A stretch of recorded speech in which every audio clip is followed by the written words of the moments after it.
बुध का 66 दिनों का महागोचर आरंभ होने वाला है। प्रिय दर्शकों, नवग्रहों में युवराज बुध अपनी राशि का परिवर्तन करने जा रहे हैं तथा 3 फरवरी को ये कुंभ राशि में प्रवेश करेंगे। कुंभ राशि शनिदेव की राशि है। शनि के साथ बुध का अति मित्र का भाव है, जिसके कारण ये अत्यंत अनुकूल परिवर्तन है। इसी प्रकार से ये अत्यंत विशेष भी है, क्योंकि लंबे अवधि के पश्चात, कई वर्षों के पश्चात बुध का ऐसा परिवर्तन प्राप्त हो रहा है कि कुंभ राशि में ये 66 दिन गोचर करने वाले, लगभग अपने गोचर काल का ये 2.5 गुना यहां पर रहने वाले। यहां पर कई ग्रहों के साथ बुध का युति संबंध बनेगा तथा गुरुदेव बृहस्पति की दृष्टि में ये गोचर चलने वाला है, जो अत्यंत महत्वपूर्ण भी है, कुछ विशिष्ट प्रभाव देने वाला है।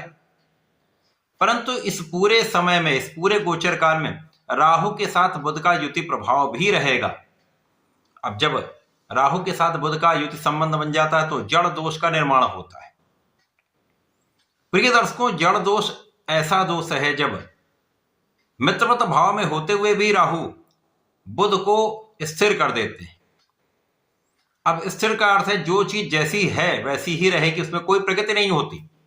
व्यापार जैसा चल रहा वैसा चलता रहता, कोई इंप्रूवमेंट नहीं होता है।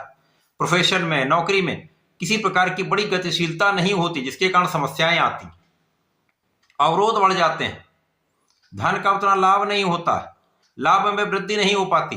तो ये एक समस्या का भी योग है। यद्यपि जब जब बुध और राहु का युति संबंध होता है, दृष्टि प्रभाव होता, तो बुद्धि अत्यंत कुशाग्र हो जाती, तीक्ष्ण हो जाती। और ये एक ऐसा समय जब कूटनीतिक भाव अत्यंत प्रबल हो जाता है तथा व्यक्ति इतना कुशाग्र होता है कि उसको किसी भी समस्या का हल करना आसानी से आता है। ये इनके प्रकार सभी समस्याओं का हल करते हुए अपने काम की सिद्धि वो व्यक्ति कर लेता है। जड़ दोष तब बनता है जब बुध और राहु के बीच के अंशों का अंतर न्यून हो जाए, तब वो स्थिति जड़ कहलाती। तो निश्चित रूप से जड़ दोष भी बनेगा, परंतु कुछ ग्रहों का महायोग भी है, गुरु का संयोग भी है, तो कुछ विशिष्ट लाभ भी प्राप्त होंगे। जय श्री गणेश। नमस्कार, मैं आचार्य संजय द्विवेदी। मेरे समस्त प्रबुद्ध दर्शकों का मेरे चैनल पर हार्दिक स्वागत है।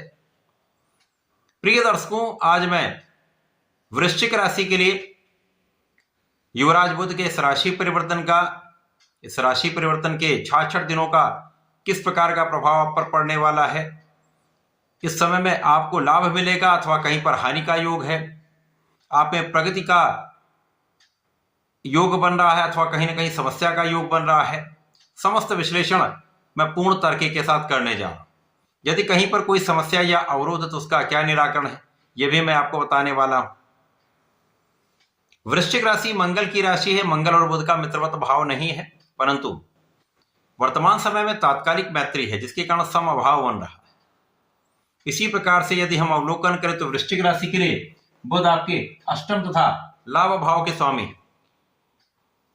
अष्टमेश लाभेश का गोचर अत्यंत प्रबल स्थिति में आपके चतुर्थ भाव में आरंभ हो रहा है। चतुर्थ भाव तो केंद्र का भाव है। केंद्र के भाव में समस्त ग्रहों का प्रभाव बढ़ जाता है और यहां पर ये मित्र की राशि में होकर बलवान भी होंगे, और यहां पर ये लग्नेश के साथ भी गोचर करने वाले हैं, जिसका भी कुछ विशेष प्रभाव मिलेगा, परंतु राहु का जड़ दोष भी होगा। प्रिय दर्शकों, इस पूरे समय में प्रारंभिक स्थिति जो रहेगी वो प्रबल होगी, परंतु 8 से 18 फरवरी, इसी प्रकार से मार्च में भी 8 से 10 दिन कहीं ना कहीं आपके लिए समस्याग्रस्त रहने वाले। ये सभी जातकों के लिए होगा, क्योंकि उस समय जड़ दोष बन जाए। और बुध जिन जिन भाव के स्वामी हैं उन भावों में निर्बलता अवश्य आएगी। इसी प्रकार से जो बुध का कार्यकत्व है, बुध इस जगत के समस्त कार्य क्षेत्रों में अपना प्रभाव रखते हैं, क्योंकि बुद्धि का कार्यकत्व बुध के पास है, व्यापार का कार्यकत्व बुध के पास है, वाणी का कार्यकत्व बुध के पास है। तो कोई भी कार्य क्षेत्र बुध के बिना संभव ही नहीं है। तो समस्त क्षेत्रों में निर्बलता अवश्य आने वाली।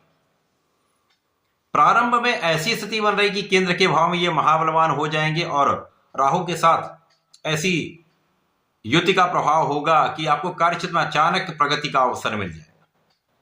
नए अवसर की प्राप्ति भी हो सकती है। कुछ परिवर्तन के साथ महा लाभ का योग बन रहा है। इस समय में आपकी बुद्धि बल के कारण, आपकी गणनाओं के कारण, आपके शार्प डिसीजंस के कारण आपको आपके कार्यक्षेत्र में 100% सफलता प्रारंभ में मिलेगी और इस समय में आप बहुत अच्छा कार्य करने वाले। आप पूरे गोचर काल में यदि हम देखें 66 दिनों का जो चलने वाला है, 3 फरवरी से आरंभ होकर 10 अप्रैल तक चलेगा। इस बीच में बुध वक्री भी होंगे, फिर मार्गी होंगे, फिर 10 अप्रैल को राशि परिवर्तन करके मीन राशि में चले जाए। इस बीच में बुध जब जड़ दोष में होंगे तो भी और जब सामान्य इनका गोचर चल रहा हो तब भी आपको सदा ही विवेक के साथ निर्णय करना है। किसी भी कार्य में जल्दीबाजी नहीं करनी है। जितने जल्दी धन प्राप्ति करने के साधन उनसे बचना है। इसी प्रकार से इस समय में कोई भी काम करें, विचार कर लें, उसके बारे में एनालिसिस कर लें। नहीं समझ में आता तो बड़ों से राय लें, पिता से राय लें अथवा गुरु का यहां पर आप मार्गदर्शन ले सकते हैं। इस समय में जो भी काम करें अपने कार्यक्षेत्र में बहुत निष्ठा के साथ करें। किसी भी प्रकार की लापरवाही आपके कार्यक्षेत्र में निश्चित रूप से समस्या देगी, चाहे वो व्यापार हो, चाहे वो नौकरी हो या आपका प्रोफेशन हो। यहां पर यदि आपने आज का काम तो संपन्न कर लिया, सोचा कि अब तो आज का हो गया, ऐसा नहीं। इस समय में कुछ ऐसे भी लोग बनेंगे जो आपके पीठ पीछे आपकी आलोचना भी करने वाले होंगे, आपको डिगाने का प्रयत्न भी करेंगे। तो ऐसे में ऐसी स्थितियों से बचने के लिए आपको अपने कार्यक्षेत्र में कठिन प्रयास करना होगा, निरंतर प्रयास करना होगा तथा त्रुटि की संभावना कम से कम हो, इसलिए स्वयं पर विश्वास करके काम करें। किसी के बहकावे में आकर काम न करें, किसी के अनुसार काम न करें। जो काम आपको दिया गया है, जिस प्रकार से करने को कहा गया, उस प्रकार से उसको संपन्न करें तो समस्या कम से कम हो, क्योंकि राहु यही करवाते हैं। भ्रम डालेंगे, पीठ पीछे आपके कॉन्स्पिरेसी होगी और इस कॉन्स्पिरेसी के कारण आपकी समस्या आपके साथ होने वाली। तो जब जब जड़दोष बनेगा, फरवरी में भी, मार्च में, दोनों माहों में यह समस्या अवश्य होगी। अतः बहुत सावधानी के साथ अपने काम को संपन्न करें।